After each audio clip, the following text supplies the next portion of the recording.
Dan mulai hari ini pembatasan sosial berskala besar diterapkan di Malang Raya. Melalui sambungan telepon sudah ada Wali Kota Malang, Jawa Timur, Bapak Sutiaji. Selamat siang, Pak. Selamat siang, Assalamualaikum. Waalaikumsalam. Bapak, bagaimana kemudian aturan penerapan PSBB di wilayah Malang Raya? Apa, Pak, yang berbeda dengan penerapan di daerah lainnya? Karena kita punya, kalau kita samakan dengan Surabaya Raya sama, karena kita ngikuti pergub ya.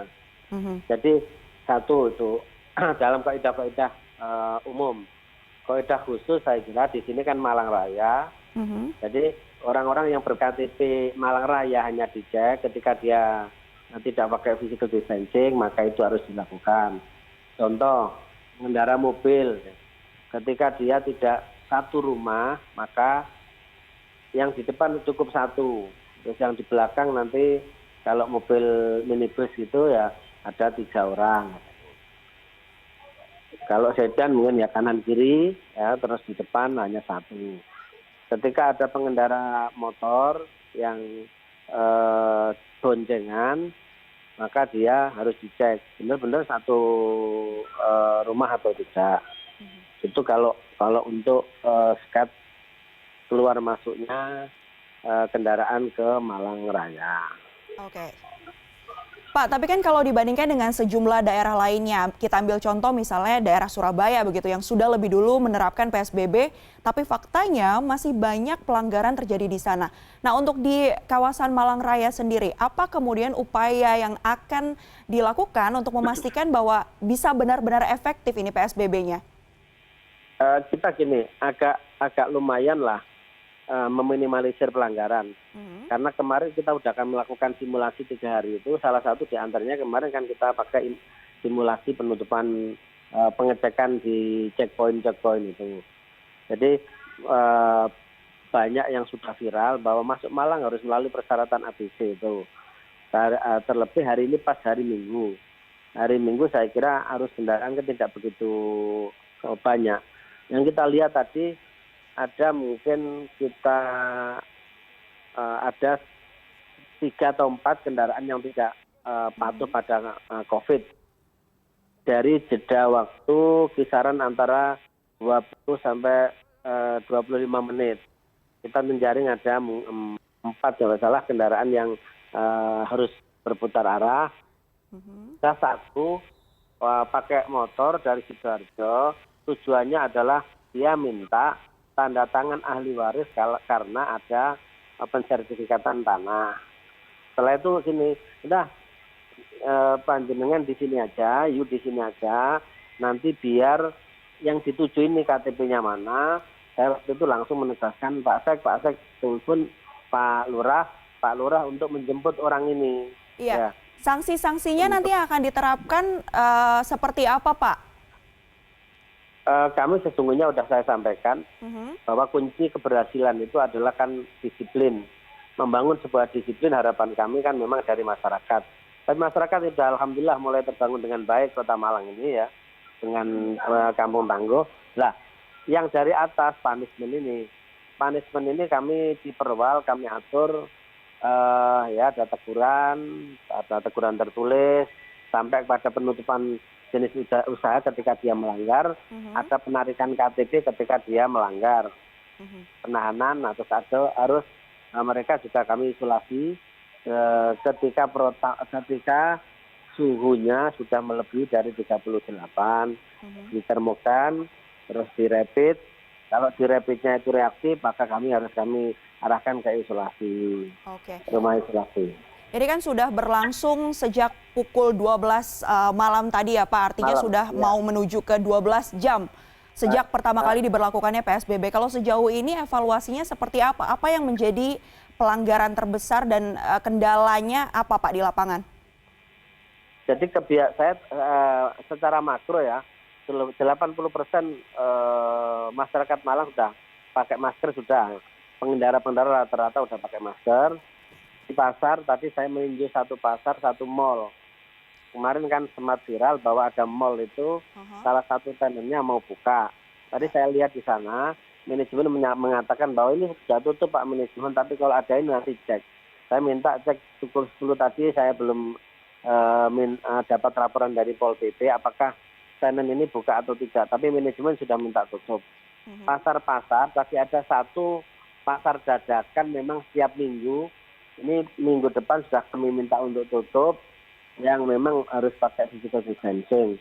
Pasar-pasar tradisional sudah pakai ganjil genap. Dan saya mohon sekali lagi masyarakat tidak usah ada kepanikan. Itu kan ada yang lagi viral ya, membuang sayur dan lain sebagainya. Ada informasi kalau pasar sudah ditutup, padahal kan tidak. Sehingga ini juga perlu dipahamkan pada masyarakat. Hanya sekarang ganjil, besok genap, sekarang ganjil, besok genap untuk menjaga physical distancing ini. Oke, dari semua aturan yang tadi sudah sempat Pak Sutiaji sebutkan ya, bagaimana kemudian untuk memastikan bahwa bantuan sosial yang nanti akan diberikan kepada masyarakat di wilayah Malang Kota ini bisa benar-benar tersampaikan dengan baik, Pak? Nanti Mbak, Mei bisa ngecek ya. Kami sudah punya aplikasi di bansos.malangkota.go.id. Di sini semua masyarakat nanti bisa ngecek saya sudah terdata atau belum. Kriteria sudah ditampilkan di sana. Kalau yang sudah didaftar ya, oh ini yang sudah masuk di rekeningnya sudah ada uang tinggal cairan. Oh ini masih tahapan selanjutnya. Di sana sudah masuk semua. Saat ini sudah kurang lebih 70 ribuan KK ya. Dari kuota kita 80.900 KK. Untuk monitoring dan evaluasinya berarti bertahap setiap hari atau seperti apa Pak? Untuk memastikan bahwa benar-benar sampai tujuan. Per real time, per jam kita lihat. Oke, berarti. Kita itu lihat ini. Pak, semuanya orang bisa melihat itu ya. Jadi di webnya tadi ya, di bansos.malangkota.go.id itu. Oke, ya, bantuan dari APBN berapa, dari provinsi berapa, dari daerah berapa, terus dari donaturnya berapa, ini nanti terpublish semua itu, real time itu. Kita bicara soal Malang yang juga merupakan kota wisata ya Pak, salah satu destinasi wisata. Ya. Sejauh ini bagaimana kemudian nanti antisipasinya terhadap dampak ekonomi yang pastinya akan memberikan dampak ya terhadap adanya PSBB ini Pak? Itulah yang saya sampaikan pada masyarakat. Untuk memutus mata rantai ini kan kita harus ada kebersamaan dan bahu-membahu bahwa kita harus disiplin, physical distancing, pakai masker dan lain sebagainya. Karena kalau itu tidak kita mau disiplin, kapan bisa menyudahi COVID ini? Ketika COVID ini tidak bisa menyudahi, saat ini aja kami sudah pakai aplikasi kasir, itu penurunannya lebih dari 60, ya, lebih dari 68% penurunannya. Berarti kan tinggal 42% pertumbuhan kita. Ini baru sekarang. Jadi asumsi positif, asumsi pendapatan dan pertumbuhan ekonomi kami yang kemarin pertumbuhan ekonomi 5,7, sekarang sudah turun tinggal 3. Dan saya sampaikan pada seluruh masyarakat, ini jangan dibiarkan. Ketika ini sampai September, kita sampai min ya pertumbuhan ekonomi kita, dan itu pertumbuhan ekonomi global kita juga terancam. Kalau ini tidak kita selesaikan, maka tidak taat ya jangan berharap Indonesia masih bisa seperti saat ini. Ya, jadi garda terdepannya adalah masyarakat. Iya, berarti fokusnya saat ini adalah bagaimana kemudian menerapkan physical distancing dan benar-benar menaati aturan PSBB ya Pak ya? Iya. Oke. Bukan PSBB saja Mbak, dari semuanya. Ada tidak ada PSBB, kita harus berperilaku ya. SOP COVID itu. Oke, tapi sebelumnya ini sempat beredar kabar dan juga sudah dibenarkan oleh Kabak Ops Polresta Malang Kota nih Pak. Sempat ada seruan aksi yang menolak adanya PSBB. Nah, bagaimana kemudian upaya Bapak dan juga jajaran lainnya ini untuk mengatasi hal tersebut? Saya sudah, jadi kemarin ini. Jadi alhamdulillah terus saya ajak yang mau menggerakkan itu bertemu dengan kami, apa sih yang dimaksud ya.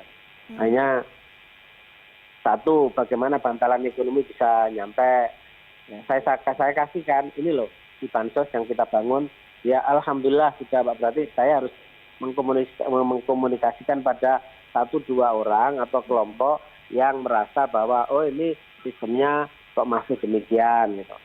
Jadi dia belum tahu. Artinya masyarakat yang tidak satu ya tuh. Yang kedua, PSBB itu dipahami seperti lockdown ya. Sehingga inilah perlu hanya 1-2 kelompok yang membawa ke yang berpikiran demikian. Tapi setelah kami jelaskan dan itu tidak terjadi apa-apa. Alhamdulillah. Oke, baik. Terima kasih banyak Wali Kota Malang, Bapak Sutiaji sudah bergabung bersama kami.